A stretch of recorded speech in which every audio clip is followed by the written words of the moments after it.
Suddenly, families moved to different cities. Friends went to different countries. Letters were slow. Phone cells were expensive.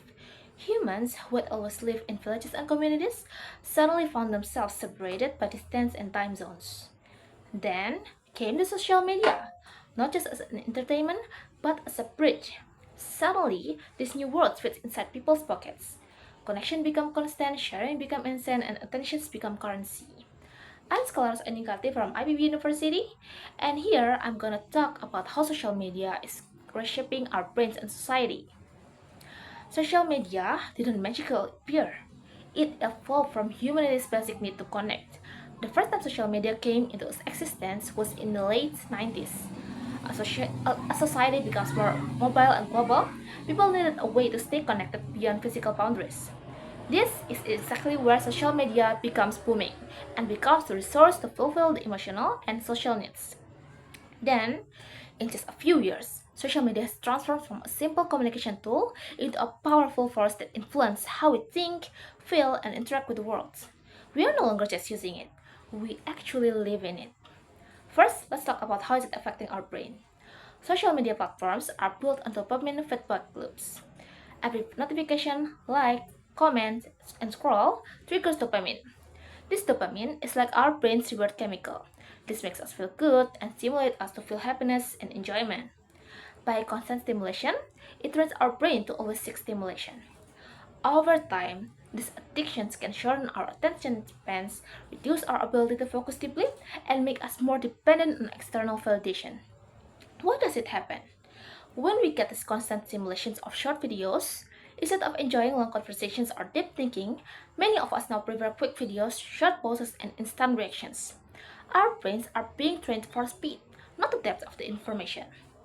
Second, let's talk about how it's affecting our mental. Social media often showed us the highlight reels of other people's lives. Their perfect bodies, their perfect vacations, their perfect success, their perfect grades, and many more. These constant exposures may lead to comparison, low self-esteem, and anxiety, especially among young people.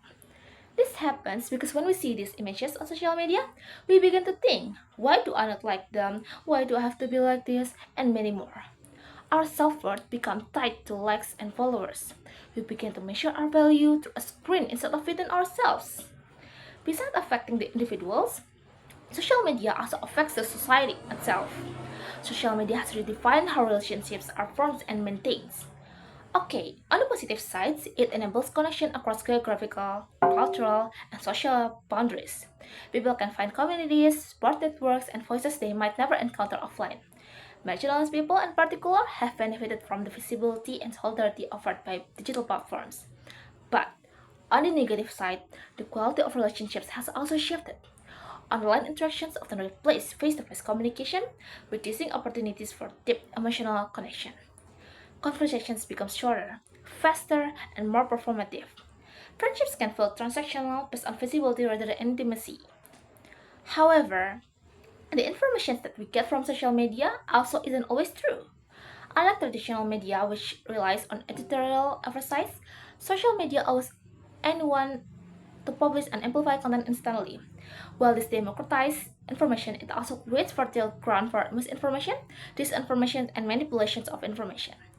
Algorithms tend to promote content that generate strong emotional reactions, anger, fear, or excitement, because such content increases engagement. As a result, users are often exposed to sensational or polarizing material. Over time, this can create echo chambers, where individuals are repeatedly exposed to viewpoints similar to their own, reinforcing beliefs and reducing openness to dialogue. So, what do we have to do with social media? The answer is not to abandon social media, but to use it more wisely.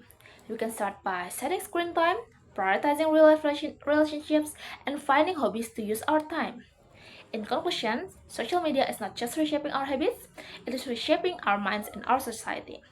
It holds great power, and with great powers comes great responsibility. The future of our mental health, our relationships, and even our democracy depends on how we choose to use this tool. So that's why let's use this tool wisely. So from me, thank you.